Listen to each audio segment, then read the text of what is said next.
तीसरे चरण का चुनावी जो शोर है वह आज थम गया है। अब इंतज़ार है वोट डालने का। कासगंज में इस समय मौजूद हैं जहां पर ये शोरो है जो एक तीर्थ स्थल है। यहां पर तमाम लोग हैं, हम उनसे बात करेंगे और जानेंगे कि अब जो चुनावी शोर था वो थम गया है और अब ये जो वोट डालेंगे तो किन मुद्दों को जहन में रखने के बाद वोटिंग करेंगे।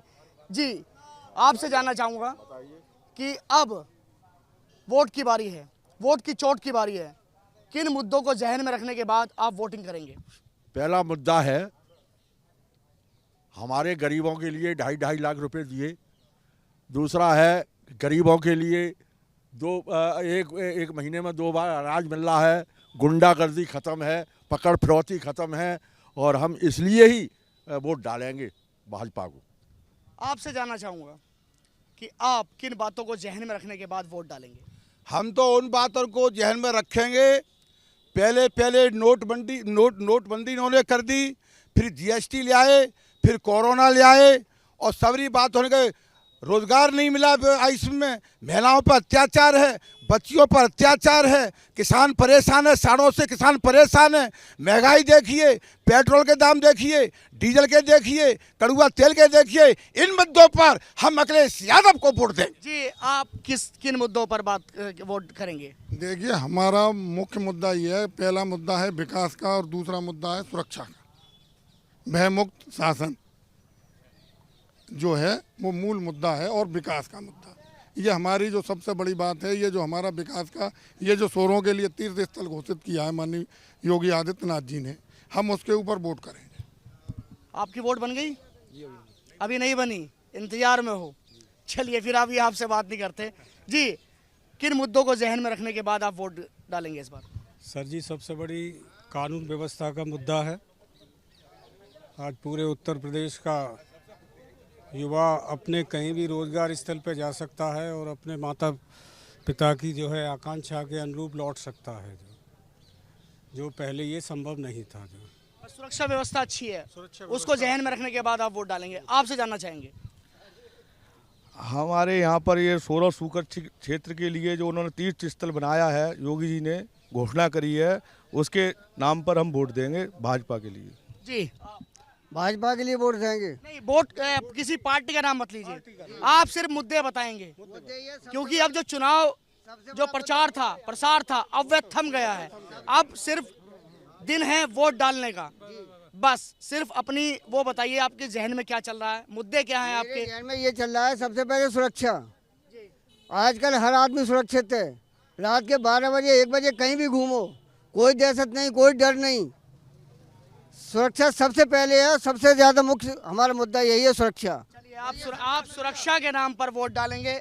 आपसे जानना चाहेंगे, आप किन बातों को जहन में रखने के बाद वोट डालेंगे?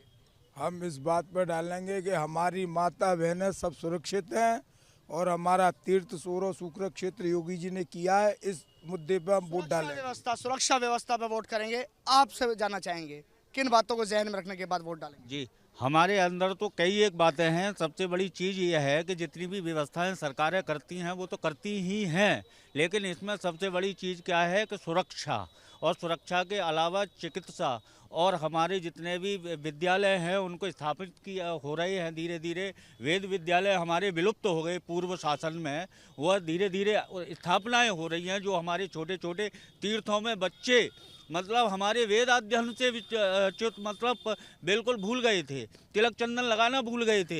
ये केवल तिलक चंदन को हमने केवल ब्राह्मणों का ही धर्म मान लिया है, जबकि सनातन धर्मी का सभी का ही तिलक चंदन सिखा हमारे पूर्वज दीवालों में चुना गए। आपसे जानना चाहेंगे, किन बातों को, विकास की बातों को, विकास के मुद्दे रहने वाले हैं, सुरक्षा के मुद्दे रहने वाले हैं, किन बातों को दिमाग में रखने के बाद आप वोट?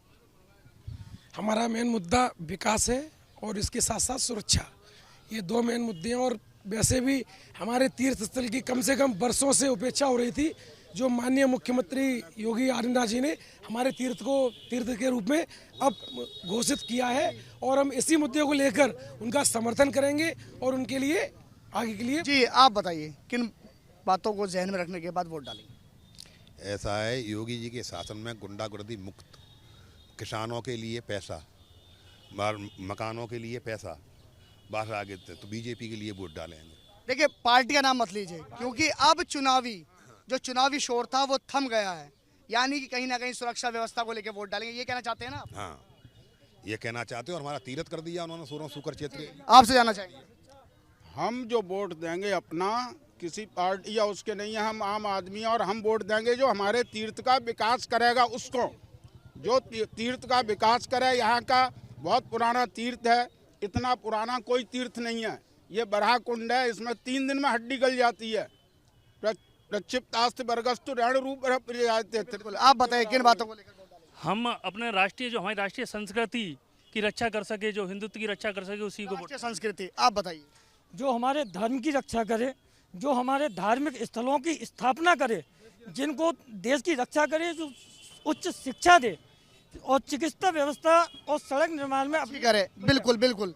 बस इनमें योगी जी में एक ही खूबी निकली कि इन्होंने हमारा सोरो तीर्थ स्थल घोषित किया है और नहीं, इन पर महंगाई कंट्रोल नहीं हुई, इसलिए हम इनको वोट देंगे। इन्होंने तीर्थ वोट देंगे, उनको वोट देंगे, वो आपका डिसीजन है, संबंध नहीं हमारा पार्टी से। हमारा आप बताइए। हम अपने सूकर क्षेत्र के लिए वोट देंगे, जिन्होंने तीर्थ स्थल घोषित किया है, इसका विकास करेंगे, वोट उनको देंगे, विकास करेंगे। तो देखिए, ये कासगंज के जो लोग हैं, ये इस तीर्थ स्थल को लेकर काफ़ी खुश हैं।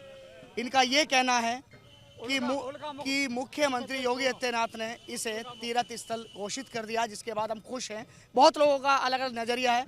किसी का कहना है कि पहले वालों ने कुछ किया, अच्छे काम किए, किसी का कहना है कि अब के वालों ने अच्छे काम किए हैं। लेकिन अब ये देखना है कि 20 तारीख को ये लोग वोट करेंगे। अब वोट तो ही नहीं पता है, ये अंदर जाने के बाद ईवीएम पर किसका बटन दबाएंगे और उसका नतीजा निकलेगा 10 मार्च को, यानी कि 10 मार्च को ही पता चलेगा कि इन लोगों ने वोट किसको किया है। कासगंज से कैमरामैन कुलवंत के साथ एबीपी गंगा के लिए मैं शक्ति सिंह।